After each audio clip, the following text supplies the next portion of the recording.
Bismillah. It's also in the burger. Bismillah. Need this. Hmm? I need this. Enjoy.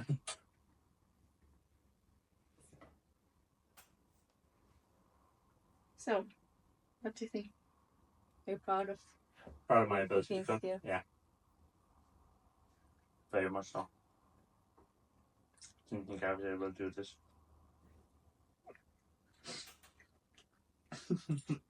Oh yeah. So this is from HelloFresh. HelloFresh. Was it hard to make the patty? No. Easy. Why your patty looks bigger than mine?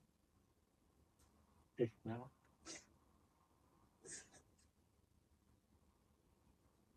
It's just fatter in the middle. Mine's not as squashed out, that's all. Mm-hmm. I wanted to cook the two of them at the same time, so one of them had to be a little bit taller.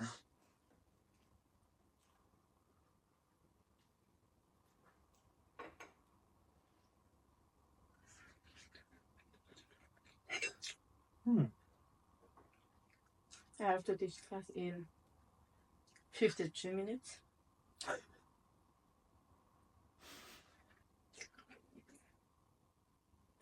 How exciting. My student is in Australia. A lovely time difference. Mm-hmm. So you ready for my question?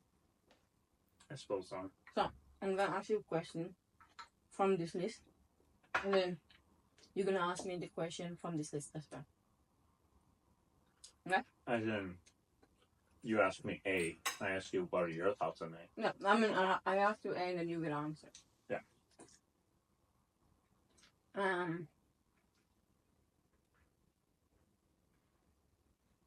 Because we're having dinner.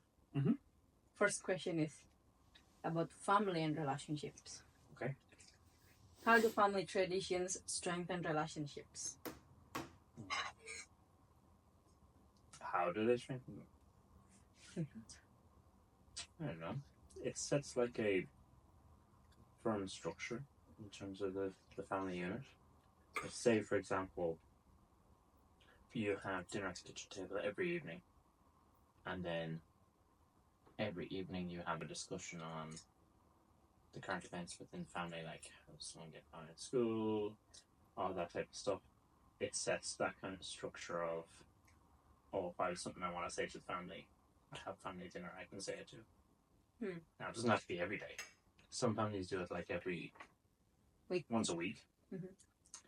And then it's setting that family traditions is also like, I think I said it to you before, like movie night. So when Ben gets older and understands the difference between fiction and reality, we can then have movie night that once a week we get nice takeout and we take out. Well, whatever. No, make nice food. Like you get junk food, healthy junk food, and like make your own nachos type of thing. And it becomes like a whole family thing where everyone gets involved in preparing the meal that you'll have. So that's the method of family traditions. But how do you think those will strengthen the relationship within the family? It provides like a safe space and something to look forward to. Because like, say for example, the family movie night, you have a really bad Monday and you're really like, oh, well, look, it's Friday, we're going to watch whatever movie, it doesn't really matter. Yeah. But we're all going to have really nice food that we all enjoy. We're all going to sit down, have a bit of a laugh. You know, it gives that sense of relief to the chaos of the outside world, whereas the inside world of the family is stable, where you can always rely on it being consistent, you know? Because in family, everyone's going to love you no matter what. Whereas outside world, there's no guarantee, and you can't trust them. Whereas in the family, you can trust for example, Ben will be able to trust us.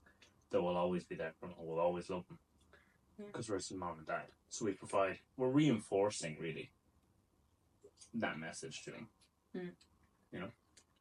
How about it? family traditions strengthen the relationship is also I believe in each individual. We need stability. Mm-hmm. And I think sometimes when we have a tradition within the family, it serves as the foundation of the family and it serves the stability for us as well. Mm-hmm. Like you mentioned it, we might have a bad day outside or at work. Or when Ben goes to school, like he will have a bad day at school. Mm-hmm. And he will look forward for the tradition. Like having dinner together or like having a movie night. Yeah. Like he will see that as his stability and he knows that when things are not fine and he comes home, like he has that to make sure that his life is still intact. Yeah. You know? I agree. Your turn. My patty is squeezing out. It's the nature of a patty. So,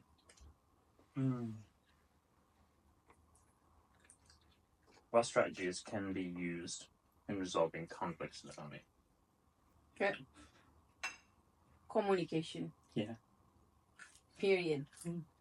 No more explanation. I think I read somewhere that actually marriage is 90% communication. So like if you, like somehow like for me as well, because my English is not my first language. Mm-hmm. Sometimes it became the barrier when we need to speak about some complex thing. Mm-hmm. And I'm like hard to find the right vocabulary for the word that I want to say. But then we learn and then we know each other through communication as well. So I think the method to solve the conflict within the family is through communication. We've seen a lot of examples within our extended family where communication is not the key. It just, I don't know, like sometimes that's kind of like the root of the problem. And then it just adds more conflicts when we don't communicate. Well, it's not like we have perfect communication as well. Not at all. Yeah. So that's what I think. Also, holiday. Communicate in the holiday. Like for example, if we have problem, let's go for a short drive. That's kind of like a short holiday. To resolve the not communicate, to resolve the problem, but that costs a lot of money. So like, the cheapest way to solve the problem is through communication. Mm-hmm.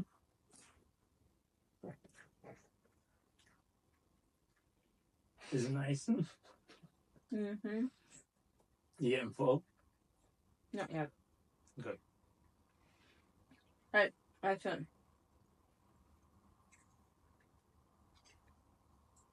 Because we speak about communication. How does effective communication impact relationship? In terms of how it's effective, right? The best way to look at it is how it's ineffective when you don't communicate. So when you're trying to have an understanding of an argument, when you're communicating, you can understand where the other person is coming from. When you're not communicating, one person may be tackling the situation logically, and the other party may be tackling it emotionally. And when there's the breakdown of communication, it's the escalation in conflicts and arguments and stuff like that. And it causes just more damage. So when you're able to effectively communicate, you're able to understand what position the person is coming at the argument from. So if I was effectively able to communicate with you 100% of the time, we'd still argue, but we have very quickly de-escalated arguments. Where I'd be able to say, look, logically, because I'm very, very logical. No. And you're very, very emotional in contrast. So a lot of our arguments come from we forget to communicate where we stand in terms of the position of the argument. So when we can effectively communicate, it resolves it cleaner to begin with, and then without causing significant like harm and damage. In terms of like, if I don't acknowledge your emotions, you would feel that I'm ignoring them, and then you'll have unresolved emotional drama that will come into the next argument, and it'll keep stacking and stacking and stacking until eventually it's resolved or explodes. Yeah. So when we can, properly talk, we can prevent that stack from building up. So each argument is just that argument, not the argument plus every other argument we've had for the last week. Yep. What do you mean, me? Your thoughts? I think effective communication in a relationship, it will not stop us from having arguments.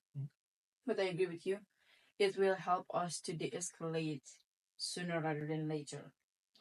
And then it will help to kind of like, instead of stacking up the feelings or unresolved emotion, but through a communication, we can talk it out and will prevent the emotional trauma.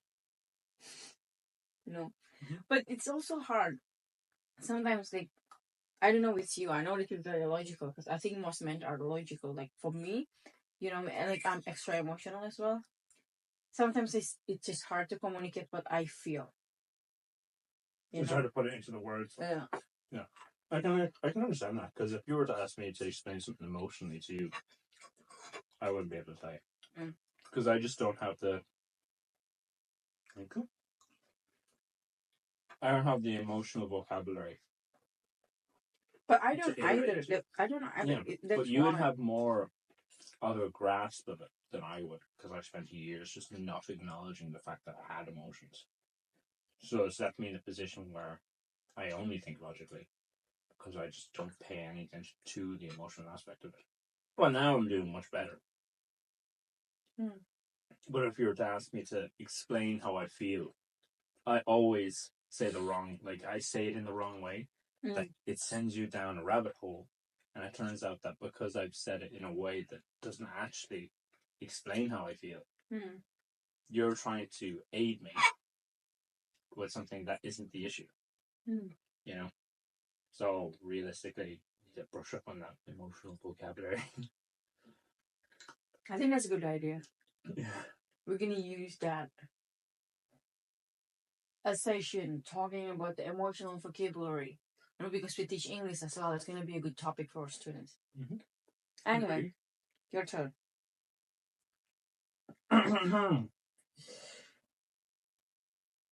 Okay. Let's do parenting style. So what parenting style do you think is the most effective or applicable to men? I think there is no... Because, like, if we learn about the parenting style, it's always like permissive, authoritative, authoritarian, or what is the other one? I forgot. But those three, like, kind of like There's 4 archetypes. Yeah. Yes. No, there are 4, but I only remember 3. But I think when it comes to right parenting, for us it depends on the child characteristic. I don't think those 4 types of parenting will fit for the billions of children in this world. And second of all, I think we can combine a few parenting styles to fit each child. And it depends on the child needs, depend on the situation as well. Like, for example, but we agree that in our household we are following the Sayyidina Ali bin Abi Talib radiallahu anhu, which is Prophet's Sahaba parenting method, which 7 times 3. Oh yeah, first 7 years is just... First 7 years is just like showing love, but of course, like, with showing love doesn't mean that we just being permissive. Like, that you're ignoring. But the main method is like we show love, so build a trust between us and Ben. And the second 7 years that's where we put the discipline on, like in terms of like academic, education, religion, and everything. Like moral compass and everything. And then the last 7 years, from 14 to 21 years, is be his friend.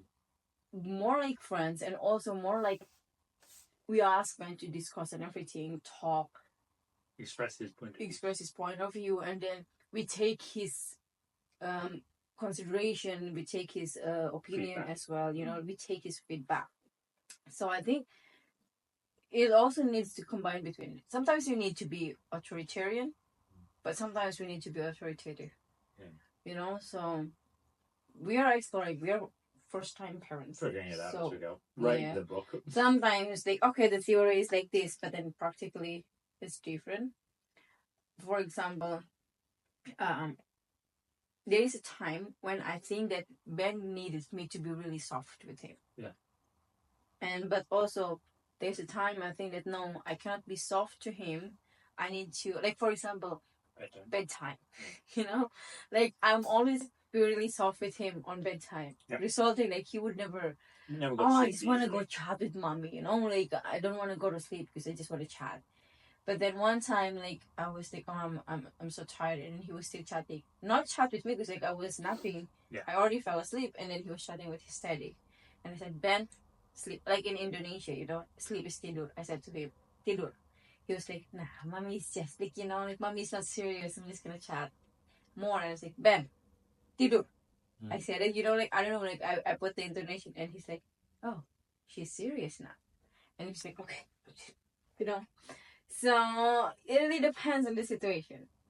So for me, it's always the combination of everything. Yeah, I'd agree with you. I do think that it's one set structure isn't going to answer all your questions. Like, say for example, there'll be times where Ben at a younger years, when he throws his tantrums, it'll be him. He's young. He's just 1 year old. Yeah, I know. But in his younger years, him throwing a tantrum will be more him experiencing big emotions that he's doesn't have the knowledge to express. Yeah. In his the second half of his younger years, we'll say, so like after 7, right? If he throws a tantrum there, it's more frustration that he's not getting his way, which is where you'll have to, play it by ear, obviously, but like it'll be more, rather than doing the younger years where you'll just be more compassionate and understanding, you just let them work their way through the emotions, and you just sit there quietly giving them a hug, and they'll push you away. You sit there, wait for them to come back for a hug. Yeah, that's what I do with Ben when he throws tantrum now. I sit there and let him work his way through it. Don't take away the struggle, because it's the one thing that's going to cripple the child. Then they'll never be able to tackle these things on their own. Yeah. But he knows that, okay, daddy's there when I'm ready. Whereas later on, I know he'll be throwing tantrums just because I said he can't have that toy. He'll be screaming on the floor or whatever. Hopefully he's not like that. But, worst case scenario, he does that. I'm just going to be like, okay, you can stay on the floor there all you want, but you're not getting the toy, because that's not how you talk to me. That type of way. It becomes that more firmness comes in rather than the compassion.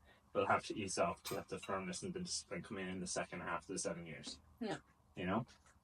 So I do agree with you that you'll have to combine parenting styles, and you'll have to move with the situation rather than just, we are authoritative, we have to do A, B, C, D, and that's the only thing we can do. It has to be, what is he understanding right now? What is he feeling? And trying to understand his perspective. And then the overall situation. Yeah.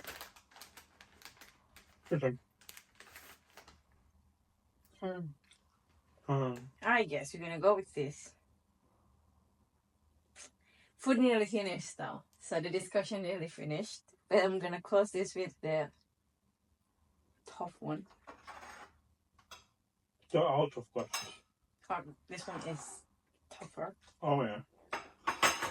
What recent news story has had a significant impact on you? That was the discussion. We're gonna talk about that.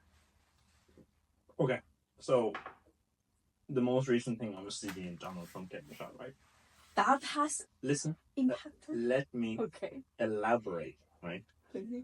The media is making such a big hullabaloo, fuss about this situation, and you have the world leaders saying, like Biden, America can't stand for this type of violence here. Yet, they're completely okay with supplying munitions to nuke half the planet. Well, that's an elaboration. But significant munitions to cause way worse violence in Gaza and Rafah and Palestine. Well, no, that's not only that. Iraq, Afghanistan, Syria, where it's hit their own war. Yeah. Ukraine as well. Like, it's just, to me, it's just the pure hypocrisy. It's just, like, we've seen hypocrisy from the beginning. Oh, yeah. And it's just never-ending ridiculousness. And, like, no offense to Americans. Jesus Christ. It's very good. Yeah, I agree. It's the first time I've smelled flowers and I actually can smell flowers. It doesn't smell like just nothing. Yeah, yeah, it's just... it's so tiring to constantly sit there listening and seeing what's happening in Palestine and stuff. And then the world leaders being like, I can't believe Trump got shot, and Trump saying I should be dead. I'm like, going, to me it seems more staged than anything. You know. The thing is, with the Donald Trump, I agree that has significant impact, but like, it's not that that is the impact. It's not that Donald Trump gets shot. To be honest, like, I couldn't care honestly about that. You know, it's just you mentioned the hypocrisy of the Western media, of the Western democracy. Yeah. Now, let me make it clear. I lost faith, or I don't have faith anymore in Western democracy. Oh, it's a myth, okay? It's a myth. It's not a myth, it's a fraud. It's a fraud, I agree. Like, world makes such a big hullabaloo. Let's mention, is it the right word? Hullabaloo. Hullabaloo. Donald Trump, okay, shot on his ear. It's like slightly, the bullet probably just like thing, you know, he's not even died. And people, like, you know, went crazy about that. He and Rajab.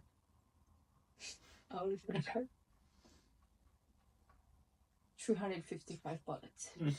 Yeah. And where are the world? Oh, yeah. For another example is when Russia decided to bomb a children's hospital, and everyone was just like, oh my god, you can't do that. How many hospitals? At this point, I think nearly all the hospitals in Gaza were destroyed. Nearly all of them in Rafah are destroyed.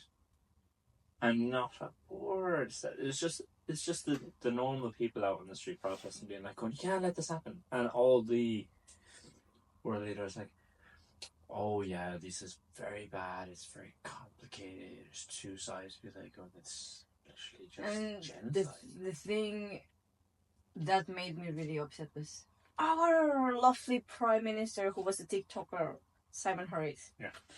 In the same sentence, said that we have to stop the brutality, the illegal invasion of Russia to Ukraine.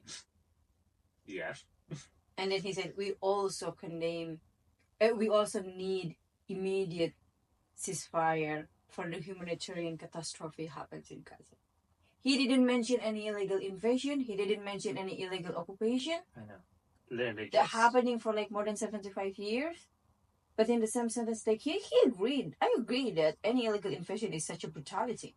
But he only mentioned it happening in Gaza as a humanitarian catastrophe, as if Palestinian causing everything to happen, you know? But even at that, because the Western media is so skewed, even what's being reported in terms of the Ukraine and Russian war, like, none of that you can guarantee is a 100% accurate depiction of the truth, because we know that the Western media will just turn a complete blind eye to what happens in Gaza. Like, how can you guarantee then what they're saying about in Russia is accurate?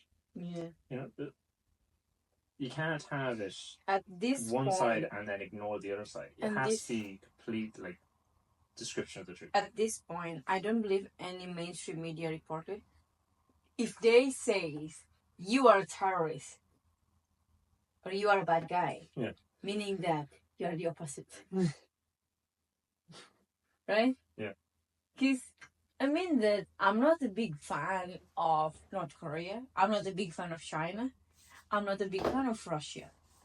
But those three countries labeled as the bad guys by America, yet who caused all the wars? All the wars in the world. The world. It's absolutely. I'm just ridiculous. Like, it's just mind-boggling. But even that, like, look at take other countries. So obviously, take how after 9/11, right, and how all kind of people who were foreign, particularly Muslims, were treated, right? It was ridicule, and like every person was living under a fear of, threat. And then it's understandable to some extent, but you can't label a whole demographic because of the actions of like. But now I feel like that 9/11 is getting debunked. I mean, it's there's some a people. Lot, yeah. So there's a lot of conspiracy theories. Every couple of months you have a new documentary series coming out about 9/11, the Twin Towers, and it'll be one about what really happened and the collapse, and then it's the perspective of the people, and then it'll be one about is this really true, and then you'll be one like on the real people behind it, that type of thing. It's just the same material is constantly churned out because it makes money. Yeah. And it's just like, if the world is so okay with catastrophe being used to make money, like, why do you pay much attention to it then? And like, I believe it's just the same guy who did the 9/11 and the world current event.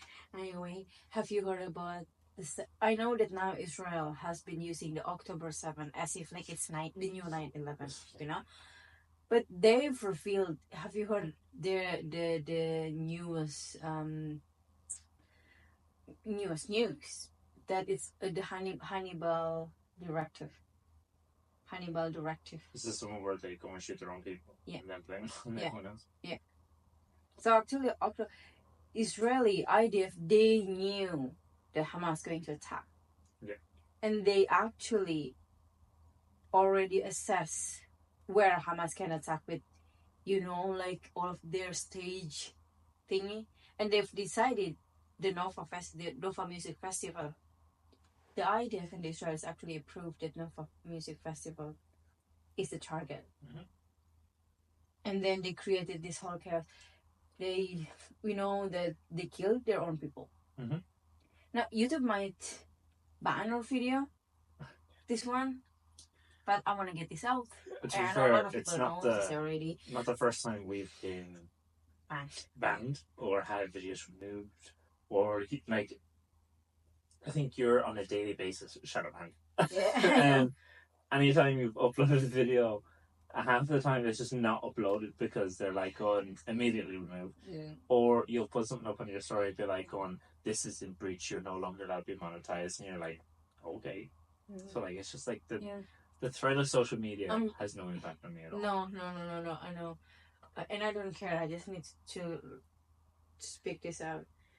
I know that a lot of people hopefully not aware that October 7 is just the Israeli killed their own people. I know that probably like Hamas killed the innocent people as well. And then I condemn that, But I also condemn the 75 years more occupation, illegal occupation, land grabbing, land stealing and everything. And it's just so funny. Every time I go through the comments about that news from Gaza, there's always some Israeli, pro-Israel or pro-Zionist buzzer say that, well, yeah, what about Hamas that raped and killed baby? And I was like, give me the proof then. I know. I don't. Blatant lies. Just give me the proof. Like, people from Gaza have been streaming their death to wake the world. Like, this is real. And then there's actual beheaded baby. But, from Gaza. We saw that. We saw that. And then it was like, the world's just more interested in the statements of people who have more power than the people who actually have the evidence. So a lot of the evidence is just like, oh, don't say that, don't say that. But look, listen to this guy who's got this heart-wrenching story about his whole family were destroyed by Hamas. But yet his family is in the other room. Do you just like, trust me? I saw this. Trust me. What is the evidence? Just trust us. Yeah. And then 2 weeks later, come out and say the exact opposite. Oh, we knew we lied there. You know? But like, and then expect everyone to think that we're... At the same time, I'm actually thankful to the idea. Because they post their own crime to TikTok, to Instagram, you know? Like, oh, thank you then. While people from Palestine posting the truth, like, you know, what's happening, like, they're being the victim. But the idea of constantly posting the stupidity, their war crimes, making a show of themselves. Yet when we say, "Oh, you're the bad guy," say, "No, we're not. We're the good guy. We're the most moral army in the world." I do think my favorite thing was when these IDF soldiers had raided a house in Gaza. This is early on in the days, and they're like, "Look! Here, it's a Hamas dictionary, a list of all the names," and it was just the days of the week. No, it's not the list in the house. It's in a hospital. Oh yeah, it's in a hospital. It's not in the tunnel or something. Listed the names or something like that of all the Hamas leaders, and it was just the days of the week, and I'm just like, oh, just utter stupidity. And you're there looking at them like, and you expect us to take it seriously? Are you serious? Yeah, they're actually just anyway. So I hope that people who are still silent now, they would like to speak up. I don't post every single day. I know you don't. But I actively look every single day. But I know you boycott. Oh yeah, boycott everything. I think that's the biggest challenge, boycotting so much things, and now you're just like, actually? Oh yeah, like there's things like obviously we've given up a lot of stuff that we didn't need. So like fizzy drinks and stuff like that. We found our alternatives of just a lot of water, and like every now and then we get like Centrazone sparkling water and throw it in with some Centrazone my waddy variant thing. You know, there are things, but even like it's healthier because you're not drinking that, loaded sugary, dead drink. So yeah, it's hard to boycott. I don't mind boycotting at all. And then, like, obviously when the lads get McDonald's in work, like, do you want anything? No.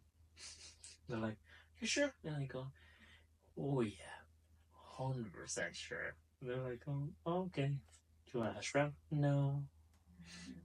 Like I said it to Alex, and Alex is really, like, respecting us up there. It's just like, I got you, like, a croissant from, just a bakery across the way. I'm like, okay, that'll do. I still, I don't think I will ever respect those people who not boycott the same. I don't know. Like, I don't expect everyone to be of the same. I know. I don't position. expect everyone. And it's hard to take that stance, right? Maybe that's your point of view. Like, to end this video, I want to say that I respect people who don't know what's happening. People who are just unaware. Like, if they're unaware, they don't boycott, fine, fair enough, they don't know. But for people who actually know and aware and then still don't boycott, at least the big thing, McDonald's, Coca-Cola, Starbucks, like those big three. Because McDonald's is constantly showing support to IDF. They sell a lot of food for IDF in Gaza. Well, at the same time, in the same place, thousands of people, mostly children, died because of the malnutrition. I can never forgive them when they know. Oh yeah, I know. Like some people also say, yeah, but that's the casualty of war. It's not a war. It's a war. Like it looks like World War II. Like, take example, World War II. It's like the same power, not just like exactly the same power, like between the Axis and the Ally. Mm-hmm. But what happened in Gaza is not actually war. Like, Israel has the most advanced weaponry in the world. Hamas has made, like, homemade munition and everything. Yeah. It's not compatible. No, You it's know, not comparable. Yeah, it's not comparable. So like I don't agree when people say, well, it's the castle of the war. No, it's not a war. Yeah, it's a one-sided like attack and just genocide and stuff. It's just a whole wiping out of the country. Anyway, you shall leave it there. You know, because I have to teach. Yeah. Bye.